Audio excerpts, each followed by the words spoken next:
Hey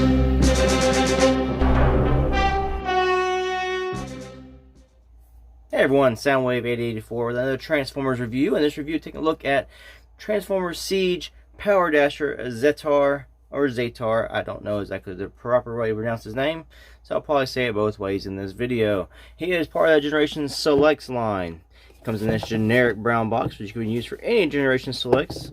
And they just slap a different sticker on the box to tell you who's in this box. We have Deluxe Class POWERDASHER Zetar, Warfare Cybertron GS Generation Select 08.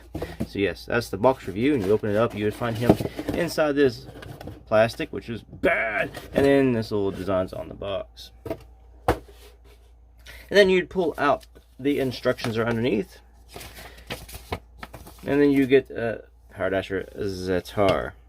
Now, if you have Siege Weaponizer Brunt, you know what you're going to get out of Zetar, as he is exactly the same figure with just a new head.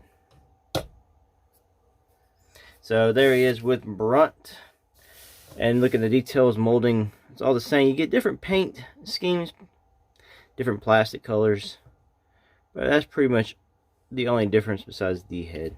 But you do get this nice little drill bit, you know, to go on the head. You! What? My long lost brother! Oh, how you doing? But yeah, everything else is exactly the same, like I said, on the figures. Alright, a little fun thing I found while I was messing with these figures is that Zetar actually has Brunt's mouth on his head. Now, if you turn his head around, it's right there. So pretty much the front of Brunt's faceplate, his mouth and everything, is actually the back of Zetar's head. So if you're into weaponizers, this is an easy pickup. He retails, he's $19.99 on Hasbro Pulse's website. So he's exactly the same price as a deluxe you would find on the shelf. Now overall, he's got nice detailing. If you have Brunt, or if you don't have Brunt, you can see some of the details that are on the figure. The paint on him is applied very well. I haven't really noticed any blotches or paint mishaps on this figure yet. The colors are nice. I do like the black on the yellow. There's the head sculpt, face sculpt. Yeah, it's kind of weird looking. And this pops right off his head. So he's got this weird looking head. That goes right back on. Articulation, being a weaponizer, a lot of parts can pop off and become different weapons for other figures. So this gives you more, chances to power up your other Transformers Siege figures. But you get shoulders, you get that. Elbow bends are here. This claw here moves in and out. This goes up, back. If I can hold on to the figure, I've unpegged them, so we can show the legs this way. You can do the splits, knee bends, of course, like the legs come off, ankle tilts. Focus on this. He does have a waist swivel, because this would just peg in and then swivel. Head does turn.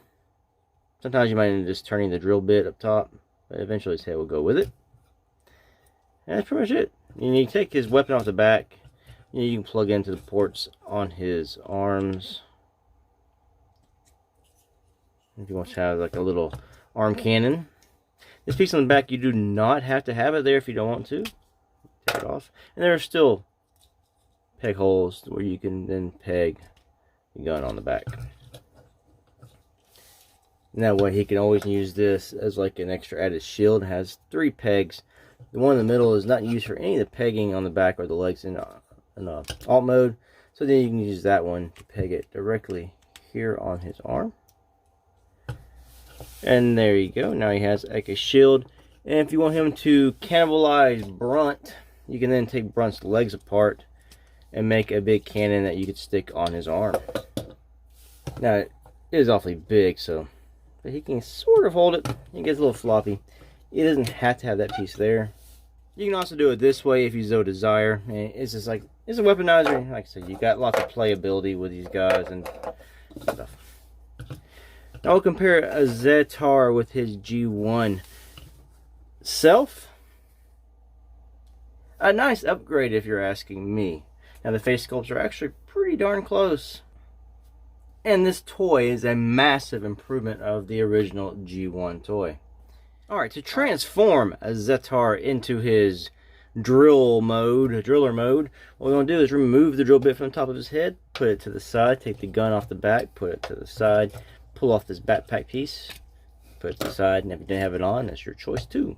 Close up his claws, bring them up, snap them in, collapse them down, take his head. I like to turn it 180, then look at Brunt's mouth, and then fold this back in, untab his arms, or unpeg his arms, take his chest, torso, fold it back to the locks, tab here, pull it to the front, come back here to his legs, pull off the bottom parts, 180 his waist around. Now, if you so desire, you can collapse these. You can leave them out. It doesn't hinder anything if they're left out. Come this piece here, you see 3 pegs, the 2 outer pegs. So now go into the back here. And the only part that worries me is that repeated transformations of doing this, I might eventually scratch off some of the silver paint if I'm not careful. And looking through a camera, I'm really not that careful.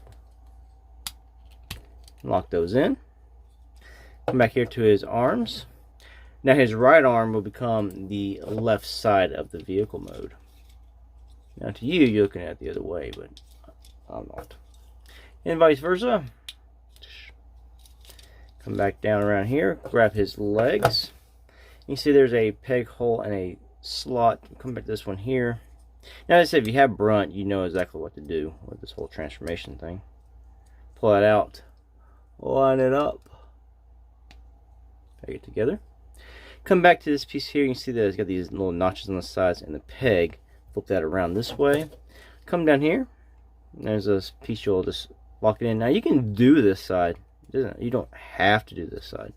This side even has a molded in spot here to catch this piece. And so if you leave it down, it will turn the whole thing like that. Now you come back here, grab his drill bit, the peg here in the front. Peg it on, and you have his gun. You can do like Brunt and separate the pieces, and you can put this piece into the front, and this piece, according to Brunt, they have it on the side. Now you can you can peg that in back here if you so desire. You can leave them together and put them both in here to have a longer gun barrel, but honestly I think that detracts from the drill bit, and honestly instructions show nothing in here at all. Because I think it just kind of distracts from this piece here. So you can always peg these like back here or something. Keep it out of the way. And there is Zetar in his vehicle mode. Oh, now compare him with Siege Brunt. And there he is with Siege Brunt. Like I said, they are exactly the same. And also Brunt even has the tab, so you can mix and match parts from these guys if you so desire. You can take this here. And Brunt has a drill bit there. We'll put it back on Zetar. Now the paint, like I said, the paint on this guy is excellent. The silver is excellently applied. The yellow paint inside there. I really do like the colors of the black and the yellow together with the silver. Now articulation in the vehicle mode. He does roll. This piece goes up, spins all the way around. Has weird things you can do because of the ankle tilts. So it's there. It's just like in Brunt. Now this is a POWERDASHER Zetar. We know we're getting POWERDASHER Aragon in the 3-pack set coming out in mid-October. It's with the translucent blue Mirage and then the Decepticon Impactor that were the fan vote winners. So we know we're getting POWERDASHER Aragon with that. He's the sports car. Now the other one, he seems to be a retooling of COG, Weaponizer COG. Now we haven't got Chromar, who would be the jet POWERDASHER. If there's something about him, I have not seen it. You can correct me if I'm wrong there down below in the comments, but I'm pretty sure he'll probably just be a retooling or a repaint of Six Gun. Can't remember his name for a second there, but because Six Gun sort of transforms into a jet, Chromar is a jet. It's something you can do. So I'm pretty sure that's what we're going to get for Chromar. And it'd be nice to have a good updated set of the Power Dashers. Now on G1, the only one I had was Aragon. And back then he didn't even have a name. He was a Power Dasher. So I can't do any kind of comparisons with these guys to show you the updated forms. I did show you the picture from a book I have with them. And I guess we can compare the drill bit mode there as well. We'll put that over here. It's a big update, and I really do like what Siege has done now. A lot of people complain that we get a lot of repaints or retoolings in this line, and yes, we have. But the big thing is a lot of those have been seekers, and that's what they are. So, and we got reflector twice, or refractor, but one goes into the cartoon, one aims at the toy, so people can buy what they like. I like choices, and I like having a lot of army, and if it means we're using the same kind of molds. I mean, these Power Dashers, I wouldn't really expect them to create a brand new mold for them guys, as they are not a popular character. And that's probably, this guy is a generation select. He is not, probably, you know, a lot of people are not going to probably buy this guy. But I like him. If you like Siege Brunt, he's a definite recommend, and I say a definite pickup. If you like the Power Dashers, same there. Anyway, thanks for watching this review. If you liked anything you saw in this review, don't forget to subscribe, hit the like button. Like I said, the more subscribers, the better for my channel. I am trying to grow. I am almost at 1,500, and if I hit 1,500, I'll probably do a giveaway. I'm not sure of what, but I'll probably do a giveaway. It could be a gift card, it could be a Transformer. I'm not sure. Anyway, thanks for watching. Until the next one. Peace out.